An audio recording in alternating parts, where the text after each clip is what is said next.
తమ్ముళ్ళు చెల్లెళ్ళు చదువుకోవాల్సిన సమయంలో, అమ్మా నాన్న కష్టపడి మిమ్మల్ని చదివిస్తున్న సమయంలో, రెక్కలు ముక్కలు చేసుకొని మీకంటూ బంగారు భవిష్యత్తు ఉండాలని చెప్పి మీ మీద కలలు గంటూ వారు మిమ్మల్ని చదివిస్తున్నప్పుడు, చదువుకోవడానికి బదులుగా కాలేజీకి వెళ్తూ ఎవడో ఐ లవ్ యూ చెప్పాడని, ఎవరితో ఐ లవ్ యూ చెప్పిందని, చాటింగ్ చేస్తున్నాడని, ఫోన్ కాల్లో మాట్లాడుతున్నాడని, కాస్త ఆకర్షణీయంగానో కాస్త నిన్ను మెప్పించే విధంగానో ఒప్పించే విధంగానో వాడు మాట్లాడుతూ ఉంటే అదే ప్రేమ అని చెప్పేసి ఆ ప్రేమ ముసుగులో పడిపోయి నీచమైన పాపిష్టి పనులు చేసేటటువంటి వాళ్ళు లేరా?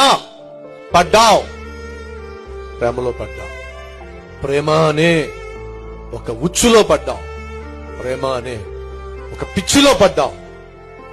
భవిష్యత్తును నాశనం చేసేసుకుంటున్నావు, చదువును నాశనం చేసేసుకుంటున్నావు, ప్రేమ అనేటటువంటి గొడుగు కింద శరీరాన్ని నువ్వు పాడు చేసుకుంటున్నావు.